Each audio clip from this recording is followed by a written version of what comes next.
하루의 말씀 사순절 묵상 내게 주신 말씀.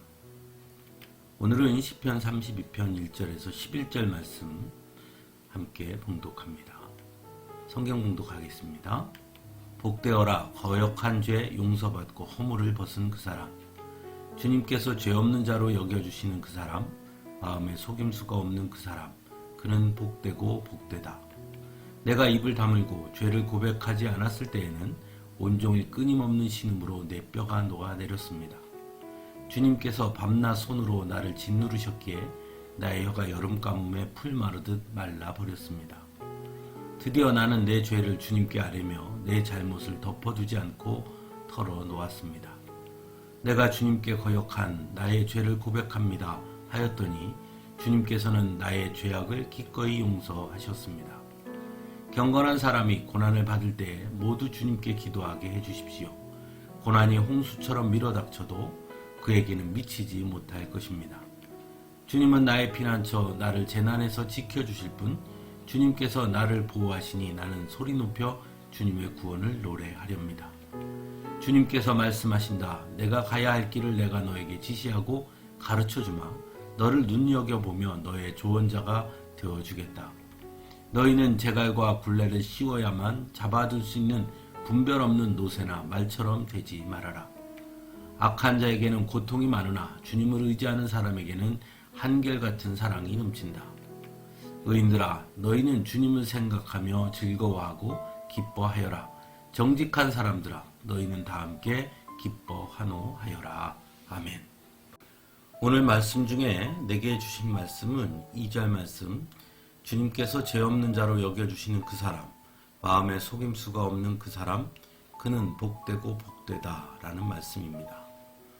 우리는 모두 하나님께서 주시는 복을 받기를 원합니다.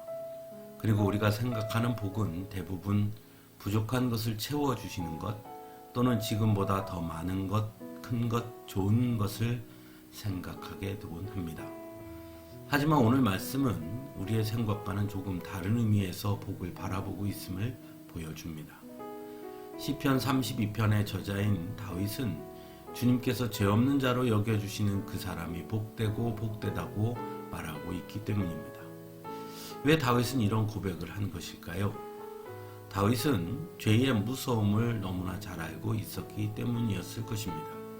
그 대가가 얼마나 참혹한지도 잘 알고 있었을 것입니다. 밧세바를 범한 일로 인해 자신의 아들의 죽음을 목도했으니 말입니다. 또한 하나님은 결코 죄에 대해 타협하지 않는다는 것, 그것 역시 그 일로 인해 철저하게 깨달았을 것입니다.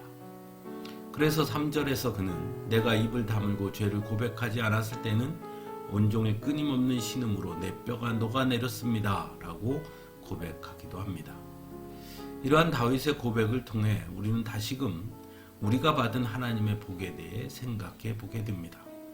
여전히 결핍되고 부족한 것을 채워주기를 간구하고 더 많은 것, 더 좋은 것만이 복이라고 생각할 것이 아니라는 것을 다시금 깨닫게 됩니다. 이미 우리는 너무나 큰 복을 받았음을 또한 깨닫게 됩니다. 이미 우리는 예수 그리스도를 통한 은혜로 하나님께서 우리를 죄 없는 자로 여겨주셨기 때문이지요. 또 오직 예수 그리스도를 믿음으로 우리는 의롭다 칭함을 받은 사람들이 되었기 때문입니다. 그러므로 다윗의 고백에 의하면 우리는 너무나 복되고 복된 사람이지요.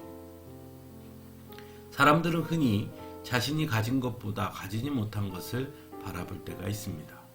그래서 항상 부족함을 느끼게 되지요.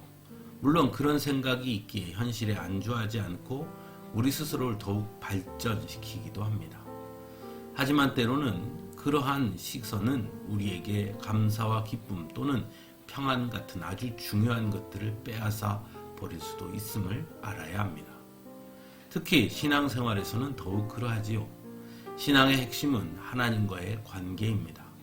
그러므로 우리가 하나님 앞에 설 수 있으며 하나님을 아버지라 부를 수 있다는 것보다 더 중요하고 더 큰 복은 없는 것이죠. 하지만 그렇게 할 수 있는 것은 하나님께서 우리를 죄 없는 자로 여겨주실 때만 가능한 것이죠. 그러므로 그것이 가장 큰 복일 수밖에 없는 것입니다. 그래서 하나님께서 죄 없는 자로 여겨주심에 우리는 감사해야 하는 것이 마땅한 것이기도 합니다. 아니, 정확하게는 그것을 안다면 감사할 수밖에 없는 것이지요. 사랑하는 성도 여러분, 우리는 가장 큰 복을 누리고 있다는 것을 기억하시기 바랍니다. 그래서 날마다 감사할 수 있기를 바랍니다. 또한 그 기쁨과 감사를 빼앗기지 않도록 죄에 대한 경계심 또한 절대로 늦추지 말아야 할 것입니다. 함께 기도하겠습니다.